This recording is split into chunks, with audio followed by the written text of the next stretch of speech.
live. I'm Doug Branson from the Locked On Hornets podcast. Live reactions to the new owners of the Charlotte Hornets speaking to the media, Gabe Plotkin and Rick Schnall. The deal is done. The deal is finalized. And we are on YouTube live. We got a few folks already in the chat. What's going on, Queen City Hornets? Stoppo! Welcome, friends, says Queen City Hornets. AMJJ says Plotkin laughed after Rick Schnall said something about bringing home a championship. Listen, they're a long way. The franchise is a long way from a championship. I think we know that. I think that the new owners know that.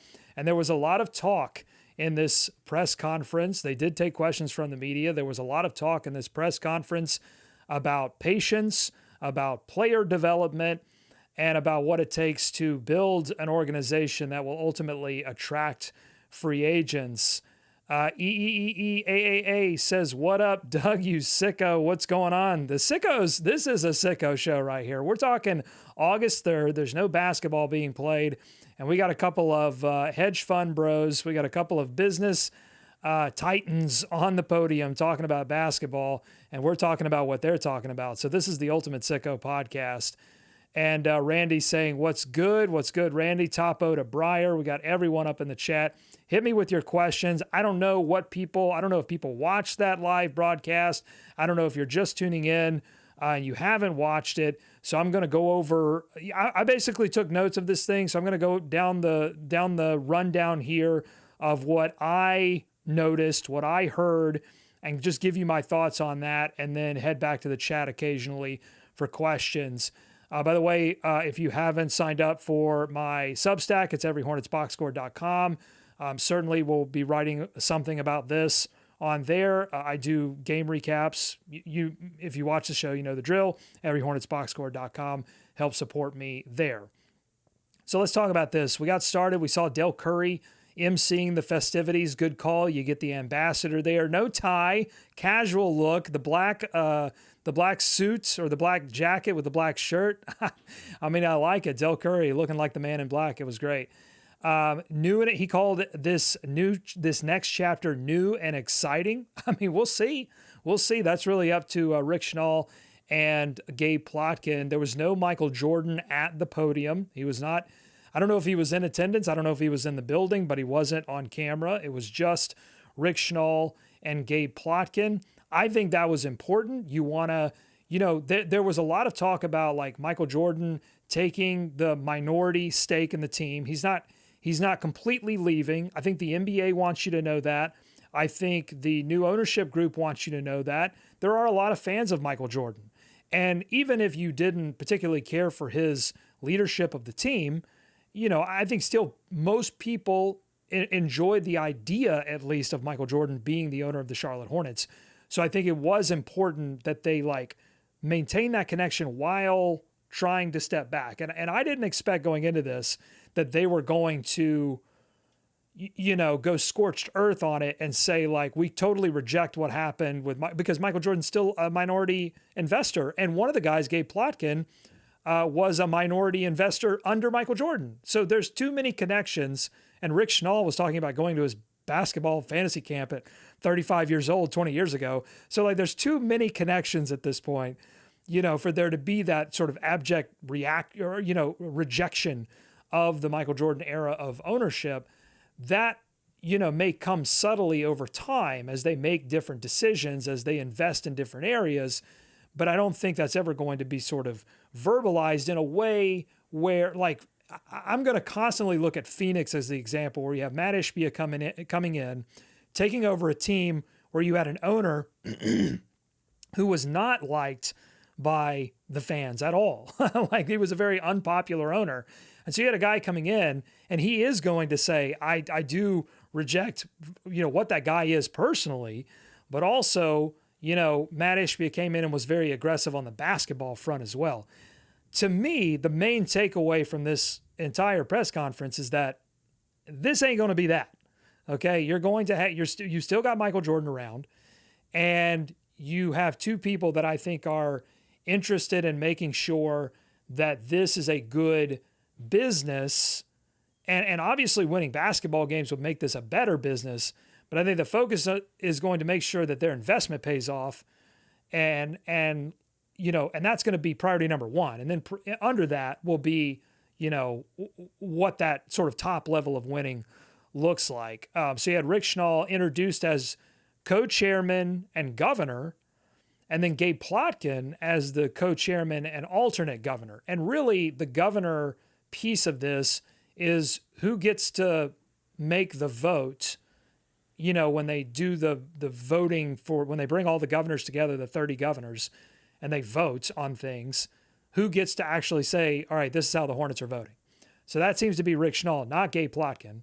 Gabe Plotkin is the alternate governor. He was the alternate governor under Michael Jordan. And so I don't think I think that probably means, like, if I'm speculating, that Rick Schnall, they said that they own like a similar amount. I would kind of guess that Rick Schnall maybe owns a teeny little bit more. And that's why he's the governor and Gabe Plotkin's the alternate governor. But ultimately, I think these two are going to be making decisions together. And then, Rick Schnall goes and makes that vote for the entire ownership group, because it is a large ownership group. And I assume that when Schnall said that they own similar amounts, he was just talking about Schnall and Plotkin. And then you're going to have a lot of people under them that own, percentages or maybe even less than 1% of the team. That's pretty common. So before I move on, let's take a look at the chat. Brent said, I wish someone would have asked them where PJ was. Yeah, LaMelo was not in attendance. I did see a picture of Mark Williams. PJ would obviously not be in attendance because he is not technically signed to the team yet, still a restricted free agent. And no news on that front. No one asked about that at all. Rivers Rising saying J. Cole should assist in scouting and culture.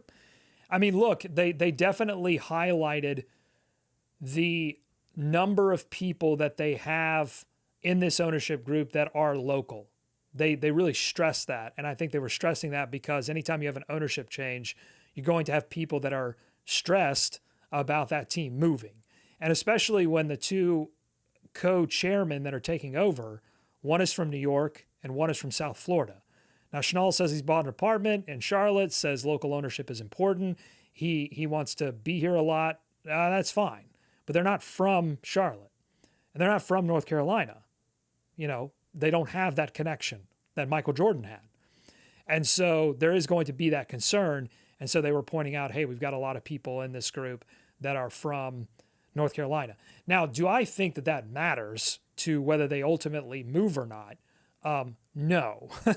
I think that ultimately, if the team wants to move, it would certainly be easier when the lease is up in 2045.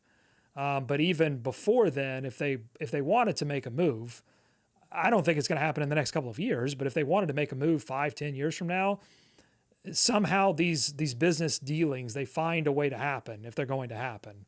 But they did, do their, I think a lot of this was very manicured. A lot of this was very prepared. They knew where the concerns were. These are business people. They understand these kinds of things. They've done business deals before where they have to go out to investors. They have to go out to shareholders and say, hey, this is why we did this thing. Don't be mad at us. And so this is something I think they're accustomed to. And that's the kind of response. You got a business response here. You did not get a sports fan. You did not get a somebody that really, I think, approaches this as like, hey, this is my new toy. Like sometimes when people buy sports franchises, you do get that idea that like, oh, this person bought this because they enjoy sports so much. They want to make this their little, this thing. And really when like billionaires do that, it's especially because the cost of the franchise is not like some kind of overwhelming piece of their portfolio. And so it is kind of something that they can mess with a little bit, your Cubans, your Ballmers, that kind of thing. But I think this was much more of a, here's how we're going to be good stewards of a community business or whatever, so that's kind of what I take from it. Steven saying Dougie Fresh looking revitalized. I tell you, I came off of being sick for about 3 days and I feel great. And glad to be here on this live show. We got some news to talk about in August. I'm always refreshed when I get to come on here and talk about something that actually happened in August. And wow, I mean, something big happened. We've got an ownership change. All right, let's keep those questions coming. I'm going to hit the chat again in just a few minutes. I'm going to go back to my notes, kind of running down what I heard in this press conference. Schnall laying it out for you. Rick Schnall saying simple goal, create premier franchise in the NBA. Easier said than done. I think Michael Jordan would be the first to attest to that. I think he did attest to that in his thank you but not goodbye letter that he sent out, essentially saying, look, I know we didn't achieve all of the things that we wanted to achieve, or that I wanted to achieve when I took over this team. Okay. It's difficult to win in professional sports. And there are barriers that are put in the way of small market franchises that they have to overcome. That's the challenge. And, the Hornets, I think for the past couple of decades have not risen to that challenge for a number of reasons. And now it's Schnall and Plotkin. It's their job now to prove that it can be done. Plotkin, here's one thing I loved hearing from Plotkin. He said, by the way, I love Plotkin. I just love saying Plotkin. Plotkin. It's just a great... Schnall is good too. Plotkin slightly above that. But Schnall and Plotkin, just very fun names to say. Michael Jordan, a GOAT name, not as fun to say as Rick Schnall and Gabe Plotkin, who I kept calling Gabe Kaplan for some reason, but it's Gabe Plotkin. Here's what I loved that Plotkin said. This is a top 10 to 15 market in basketball. I don't know if I believe it, but I love that he said it, because I want them saying that until they make it happen. What do you fake it until you make it? Look in the mirror and say, I'm the greatest, until one day, all the things fall into place and you do all the things necessary to become great. You don't step in front of the camera and say, well, we know that right now this isn't a great place that free agents want to come to, but we'll get there. No, say right now this is a top 10 to 15 market in basketball. Maybe not everyone realizes it, but it is. And we're going to make sure people realize it. And we're going to do that through investment. I think that's what I want to hear more of, but he did say this is a top 10 to 15 market in basketball. He also said they want to be patient owners. They want to make smart decisions. They both stress their passion for the game, their connections to Michael Jordan, their love for the market. And again, I think that was important. You want to come in as somebody from New York and somebody from South Florida and say, hey, we recognize what kind of community this is, and this community does respect a team that is engaged in the community. They'll hang on with a team that is engaged in the community.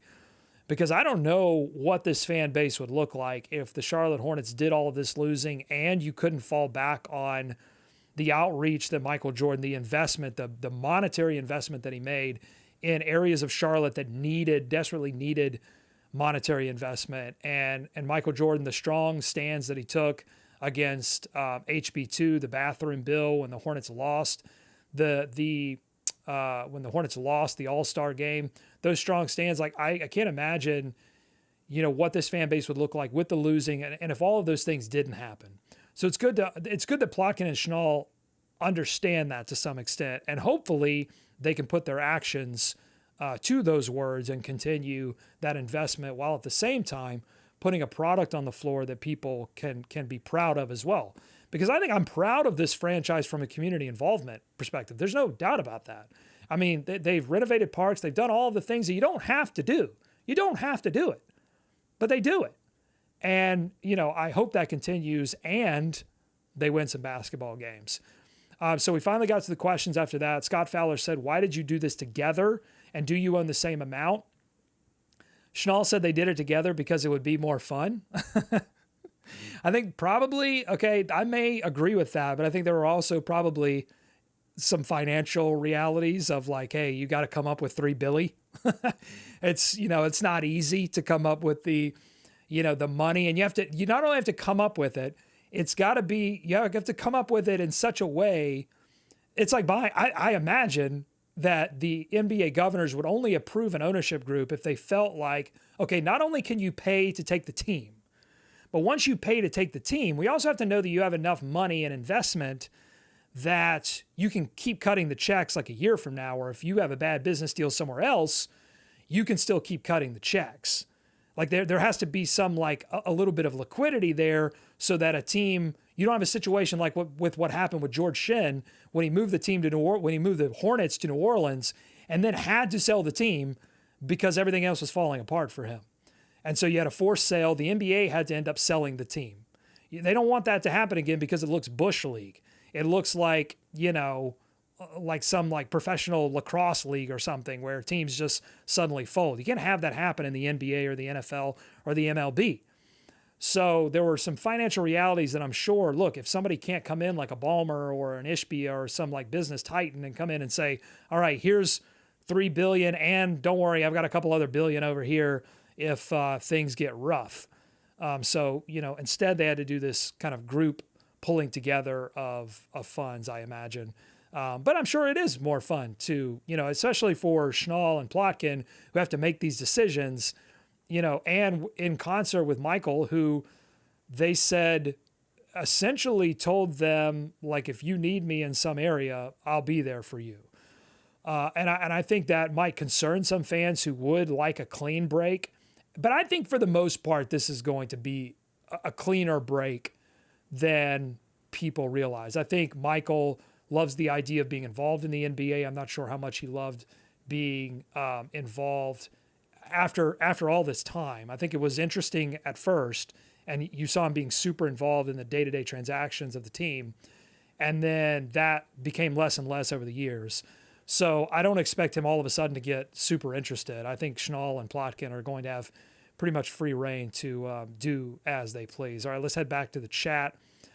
Noah says, I still think that small market thing is a horrible excuse that the Hornets try to hide behind. I agree, Noah. I didn't hear that a lot from these two. I mean, I think they are... I think that's honestly the advantage of having two people that aren't from Charlotte or aren't from the Carolinas. They don't come into it with that kind of... I think there is a little bit of inherent bias of thinking, hey, we're the underdogs, we're the small guys, we're gonna fight New York and Chicago. And you had Schnall talking very intelligently about the nature of the free agent market, that it has changed, that media is national now. It's not local. It's not a situation like when Alonzo Mourning went to Miami because he didn't feel like he could, elevate his brand unless he was playing in an arena with a lot of, fancy suites or whatever. Like it's not that situation anymore. Like you can come to Charlotte and be a national brand. It doesn't matter. But you can't come to Charlotte and lose and be a national brand. Damian Lillard's not going to come to Charlotte, not because, Charlotte's not New York or Charlotte's not Chicago.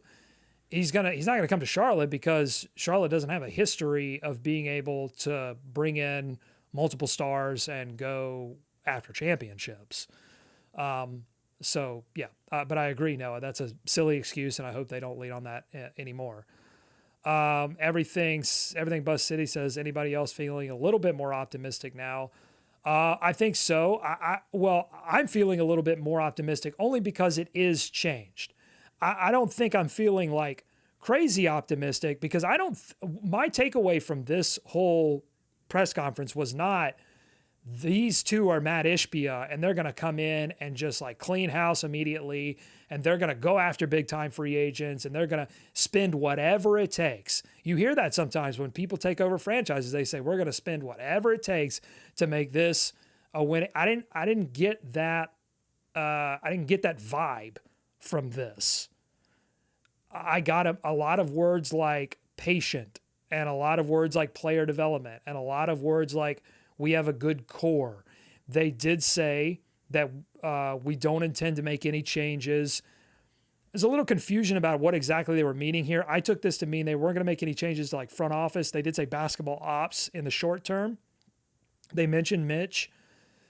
So, and we had talked about that on the show, and that's in line with what I believed was going to happen, that they were going to give time for this core, especially after last season. Plotkin is very aware of how last season went, the injuries, all of the things that made last season a difficult thing to judge this team based on. I think that they're going to give this time to play out, but how much time? That's going to be the big question. I do ultimately think they will look to put their stamp on this organization. It's just not going to be sooner. It's going to be later. Another interesting question. Oh, and Plotkin also said long-term vision. They've got a long-term vision for this. So that, I think, if you're a little bit optimistic, that's where the little bit comes in, because I do still think you're going to see a lot of the same maneuvers. You're not going to see immediate changes to this roster or to this front office. I think they are going to slowly push this thing in what they feel is the right direction with the core that they already have established in LaMelo Ball, Mark Williams, Brandon Miller, and the other draft picks that they have, plus Miles Bridges, maybe, if they decide to renegotiate or negotiate a contract in free agency for him next season. We'll have to see. How much will we see you was another question. And Rick Schnall said, I intend to be here a lot. Local ownership is really meaningful, and that we recruited local owners. We don't intend to make any changes. They said that. And then Ashley Mahoney from WCNC said, how will you work with the city on investing in facilities? Plotkin called Spectrum Center a little outdated. Schnall said this facility will be dramatically different 2 years from now. He's referencing already agreed upon renovations. That was the agreement that the city of Charlotte and the Hornets Sports and Entertainment came to when they extended the lease to 2045. That came with, many hundred, I think it was multiple hundreds of millions of dollars of funds for renovations that came out of hotel taxes. So those renovations are I think part of them are underway behind the scenes, like behind the house. So locker rooms, probably, things like that. And then you're going to see some different things out in the concourses and possibly, within the actual, they've already got the new board up, but there are going to be some other things that happen over the course of the next 2 years. So that should be exciting for fans. I mean, if you are in Charlotte, if you're a local and you're going to the games, but this wasn't a Schnall and Plotkin thing. This was already in the works. Now, what will be a Schnall and Plotkin thing was something that was referenced multiple times, and that's a new practice facility. Schnall saying that, in his experience with the Atlanta Hawks, having a state-of-the-art practice facility is super important to players. This is where they train. This is where they get better for the upcoming season. And so you want to make sure that those facilities are top-notch and that they're standalone. Apparently that's important, that it's a standalone facility. The one that the Hornets have is not. It's connected to the Spectrum Center, if you don't know. When you walk to the media entrance, you're walking by the practice facility. If you're walking down, I believe that's 5th Street, then you eventually walk by the practice facility that's connected to the building.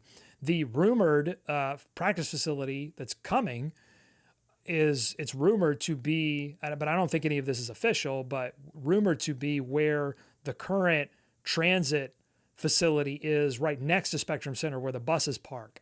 The bus system in Charlotte is hub and spoke, and the hub is that uptown transit center, and then they go out and come back, right?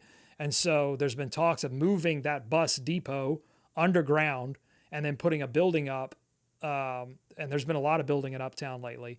And so they would put a building up, and part of that would be the Charlotte Hornets practice facility, or possibly even something beside it that would be its own building. There would be nothing on it. That would be the practice facility as well. So there's been a lot of renderings, a lot of talk, but they want a state-of-the-art facility, and they want it because they feel like it will attract players. And so more investment like that, I want to hear more of that in the future. How are they doing that? How are they investing in the player development system, the Greensboro system, the coaches? Are they finding top-notch coaches? Are they paying those coaches? That's what you want to hear moving forward.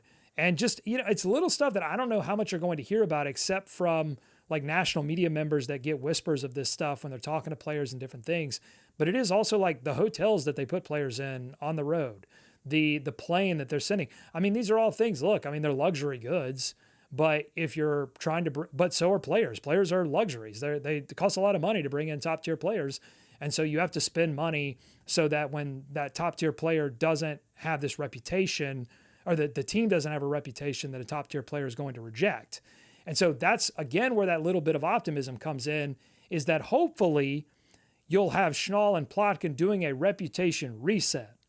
Because it was going to be difficult, even if Michael Jordan had gone through the trouble of like reinvesting in the team and saying, all right, we're going to get rid of this cheat motto and we're going to go all in, I don't know if he was even capable of doing that financially, but had he done it, it still would have been difficult to shed that reputational damage that had been done over the past 20 odd years.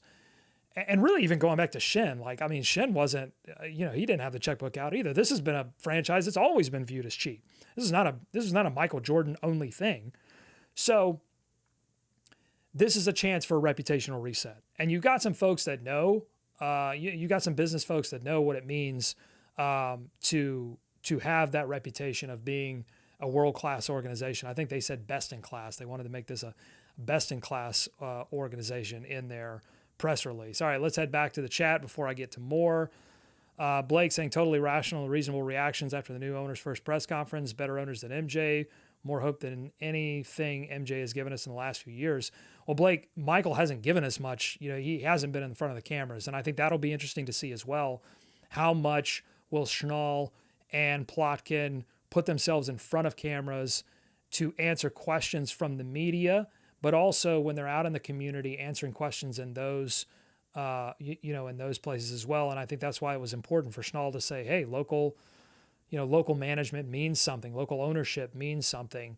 And so, yeah, I think fans would like, especially in these early years, to know that these two have their hands firmly on the wheel, that there is a direction and what the plan is to execute on that vision. I think that's going to be super important. Let's see, scrolling. Let's see, Hallie saying, have you seen the clip talking about MJ apparently gambling ownership away, real or fake? I'm going to go with fake. Have not heard anything legitimate on that. You're always, with Michael Jordan, you're always going to have that kind of conversation dating back to his playing days about why he was kicked out of the league. I think those are always going to be there, but until I see something like legitimate on that, I mean, I just can't, I don't even know how to talk about it. There was some talk about, this is something from Chase, if the Hornets made their own RSN, would they call it Schnally Sports? Schnally Sports. I like it. I love it, Chase. You are in my zone right now. There was some talk about Bally Sports. Someone asked the question, like, how will Hornets fans watch these games with Bally Sports being in Chapter 11, which is super awkward, right? Because Bally Sports app is streaming this thing live. And Rick Schnall said, look, the Bally Sports contract goes through 25, 26. They don't know the answer about where Hornets fans are going to be watching this over the next couple of years because there are questions with the Chapter 11 bankruptcy. Now, he did say we expect them to live up to the contract, but if they can't, we'll have alternate plans. Time will tell. So no firm answer on that. But certainly the NBA has been working on plans for teams that aren't the Clippers. Ballmer had already started moving away from RSN and saying, all right, we're going to set up our own streaming network. But he has experience in that. Now, formerly the Bobcats tried to do this because the Bobcats, when they first rejoined the NBA, they were owned by Bob Johnson, who came from BET. So he had television broadcast experience, and he tried to form another network called CSET that would broadcast Bobcats games. But getting CSET in your cable package was prohibitive for a lot of people. It was difficult. And so that became a boondoggle. It became a disaster that they had to walk back completely and just get the games on TV very quickly. Because people were, I think it was one of the important things that happened that set the franchise on the bad foot. It was already on a bad foot because people were still stung, if you will, by what had happened with Shin and everything and moving the team. But that was just, the Bobcats did not get off to a great start. It's what we talk about on Every Hornets Boxscore in the history podcast, all the missteps that happened there. So I think the NBA is probably working pretty closely with teams that aren't capable of pulling a Ballmer and saying, all right, if Bally's can't live up to the contract, here's the plan. I mean, you would hope that that's going to happen. I mean, sometimes I listen to a radio broadcast if I'm in the car or something, but that is not my preferred way of consuming a basketball game. So, hopefully they've got some contingency plans if this thing, and the MLB is the model. Like the MLB has been working with teams already where Bally's is not paying the money that they're supposed to be paying for these baseball teams, and all of a sudden you have the MLB stepping in to help get these things on the air, because again, the NBA doesn't want to look bush league. They don't want these organizations not being able to put up their games. Blake saying, I'm kind of glad MJ at some level is still involved with the team as long as he's not managing everything. I think, Blake, your view there is probably the popular view, which is why I think they took pains to mention that he's still going to be involved with the organization, but definitely did it in a careful way that wasn't like he's still making the calls. Like, they don't want that to be the impression. If you pay $3 billion for something, you wouldn't want the impression to be, we're not making the calls. But it wasn't an aggressive thing, again, similar to, I think, a situation like Phoenix where a guy's going to come in and saying, all right, this is my thing now. We're moving forward with my vision completely. It's not the same kind of thing because there's too many connections. This feels more like a transition and not a clean break. And they obviously have respect for the core that they've built. Now, because look, they have now set the agenda here. They've mentioned this core. So if they completely move a lot of these young players all of a sudden, then they will have gone against that. But I don't think that they would come in there and say something that they didn't truly believe. That would be a poor business decision to go completely away from that. Let's see. Just let me watch the games on NBA League Pass. Exactly.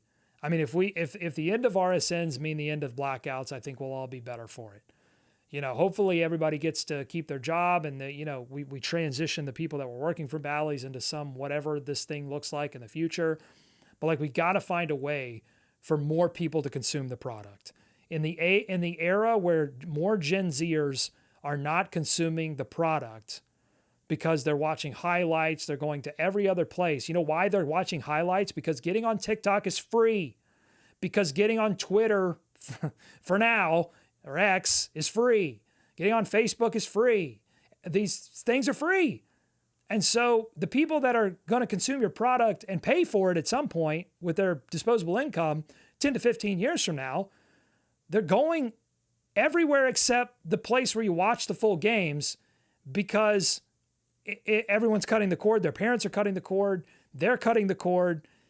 It doesn't make any sense. You've got to make your product available to as many people as possible, and for a price that's reasonable. And I think eventually these people will come to their senses as the cable numbers continue to slide. It's not changing. Okay. They will come to their senses eventually. Let's go through the chat some more. Donald saying, I don't know why people from New York or Florida move to the Carolinas, move to another state, because North Carolina rules, because you get, at least for now, until climate change ruins this, you do get all 4 seasons. You get the mountains, you get the plateau, you get the beaches, the Carolinas generally, not the tax friendliest, but also not the most tax painful state. Charlotte has acquired some good business relationships and headquarters. Honeywell just put a huge building up next to the Carolina Panthers Stadium. North Carolina, when you look at all of the demographics, where people are moving from and to, a lot of people are moving to North Carolina, and a lot of those people are moving away from New York and California. And so, North Carolina, I think, offers a lot of benefits to people to move here. Now, do I think Schnall buying an apartment in Charlotte means that he's going to hang out on South Boulevard and, shop at Harris Teeter? No.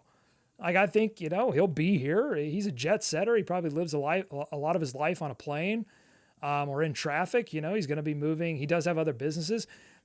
I think that's going to be interesting. You've got two people that I don't think, the Charlotte Hornets are not going to be their entire lives. I don't think this is going to be a situation where Mark Cuban makes the Mavericks part of his identity. I don't think that the Charlotte Hornets are going to be part of the identity of Rick Schnall and Gabe Plotkin. I might be wrong. They could prove me wrong by being super in front of the cameras and being at every game and, throwing popcorn in the air when there's a big play. They could prove me wrong. I just don't see it happening. I see this for them as a good, savvy business plan because they paid $3 billion or however much they individually paid for it.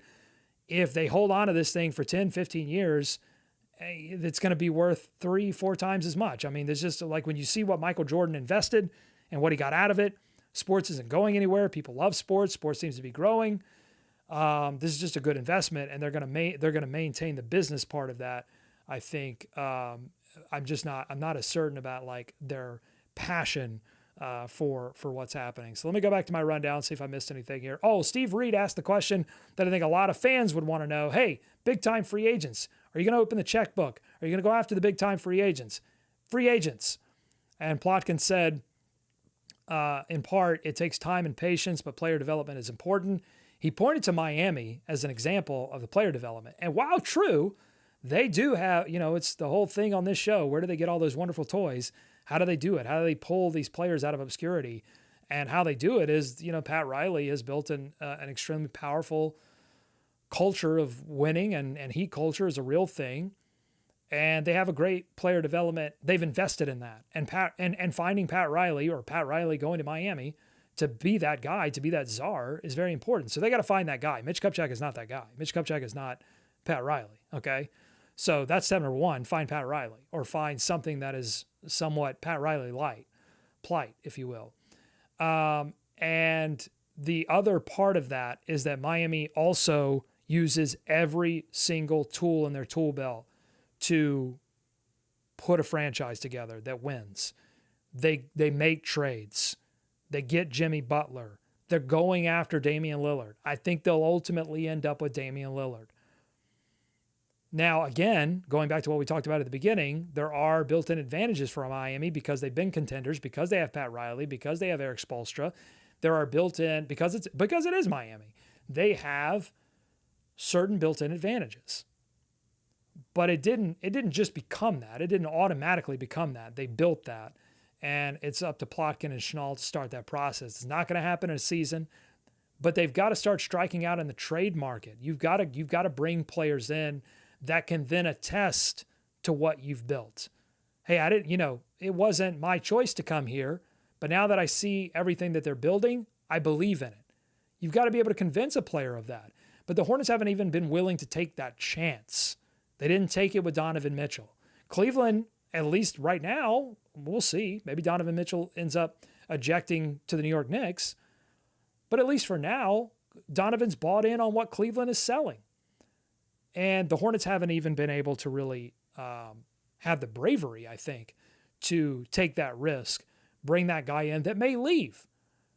Love is a risk. To love is to risk being hurt. To trade for a player is to risk being hurt. But the reward, if you can convince them that what you're putting together is beautiful, the reward is marriage. The reward is building a life together. The reward is a championship. Rick Schnall said the world of free agency has changed, state-of-the-art practice facility, winning culture. So again, a lot of this was manicured. A lot of this was pretty down the line. I wouldn't say that there was too much from this that was particularly interesting. I do think that what I was looking for from this press conference is, are we looking at two individuals who are going to come in and immediately clean house, immediately put their stamp on the organization and make big decisions, rash decisions, quick decisions? And I would say flat out, no, that is not the read that I got. I got two guys that were willing to stay the course on what they've been building for now. And they're going to focus on investing in other areas to make this an organization that can ultimately win a championship, can ultimately attract free agents. But it's not going to be an Ishbia, Phoenix Suns kind of situation. So thanks for jumping on this chat, this live stream that we've done. This has been fun. Let's see, Jam saying, did you get your truth and lie from the press conference? I think I did, honestly. Thanks for the reference to today's show. I said I wanted them to lie to me first, and I think they did. In the beginning of the press conference, they said that this is a top 10 to 15 market in basketball. I think that's a lie, but I'm glad that they believe it, and I'm glad that they're lying to me about that. And then I think the truth is that they're not going to clean house immediately, that they are not going to make rash decisions. And that might ultimately turn out, if they can follow it by actually making some decisions in the future. The danger is, all right, we're not going to make rash decisions, and then we're just not going to make decisions. We're just going to stick to the plan, even though the plan isn't delivering results. I hope that these two people that come from a business background will recognize, hey, these results aren't happening, and now we're going to take this thing in a different direction. That I ultimately hope is the truth of what we saw today. That's a great question. And let's see, Charlotte saying, so based on the interview, Charlotte Sports One saying, so based on the interview, you don't think a big name star is coming to Charlotte? Well, not next season. Again, it would be surprising if they made that kind of move based on what I heard. But ultimately, I think that's their plan, is to build, and I think it's up to fans and season ticket holders and people that have real sway to hold them to account there. If this thing if this is still a losing organization 3 to 4 years from now, then I think people have to stand up and say, hey, wait a minute, what change actually happened here? But we're not going to be able to make that kind of judgment based on what we see this season. Shmi said, I missed the interview. Did they give any thoughts on keeping MK? On keeping PJ? On keeping MB, Miles Bridges? I'm not sure what MK is there, if you could clarify that. But if it's PJ, no. If it's Miles Bridges, there were no questions about players. And I don't think these guys would even have answers to that, really, that they would be willing to share.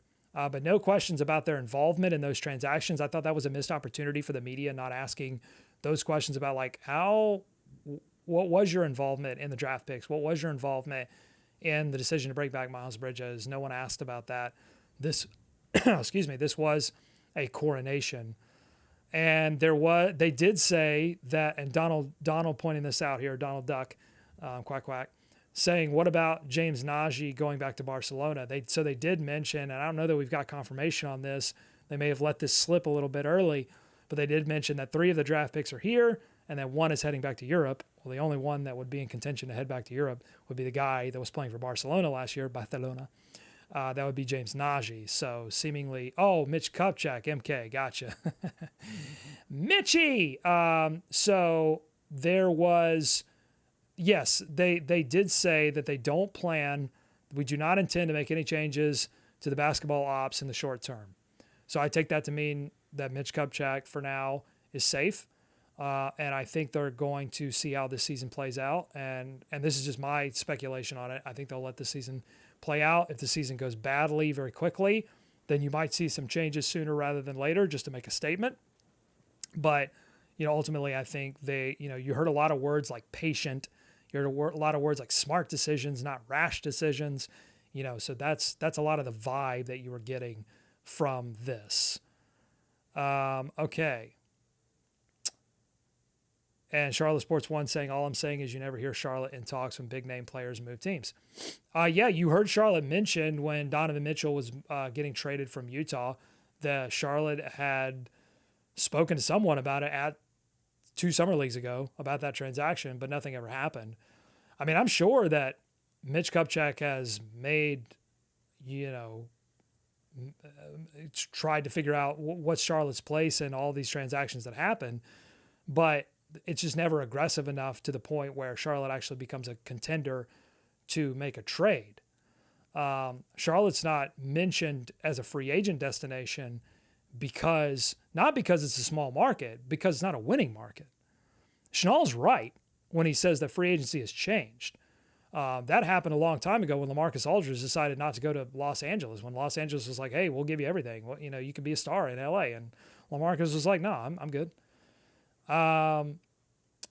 That was because LA and New York and Chicago have lost their luster as like destinations, because as a personality, you can make your market wherever, but you have to win. And so I think that's part of the problem. And when Charlotte can't even go out and get the coach that they want and Kenny Atkinson, and they have to go back to a coach that they fired, 3 or 4 seasons ago, that's when you go, okay, is a free agent really going to be confident that they can come here? A big time free agent going to be confident that they would come here and change everything, or that they could recruit other players to come here? I think that's the reputational challenge that they have. Okay, we'll do more on this. I saw press releases come out. I'd also like to play a game that we haven't played in a while, which is press release Mad Lib, because this was a good one to do press release Mad Lib on. So stay tuned for that on Monday. I'm going to be back with Walker Mail. Thanks so much. Subscribe to the podcast. If you're watching this on YouTube and you haven't subscribed to the audio podcast, we need to boost our numbers there. So head on over to your podcast app of choice, Spotify, Apple Podcasts, however you listen to podcasts, if you listen to podcasts. If you don't, just whatever app is on your phone, just search Locked On Hornets and subscribe. That would help our podcast a lot. Thank you so much for joining me on this live show. Go Hornets, go America, let's swarm Charlotte, and we'll see you on Monday.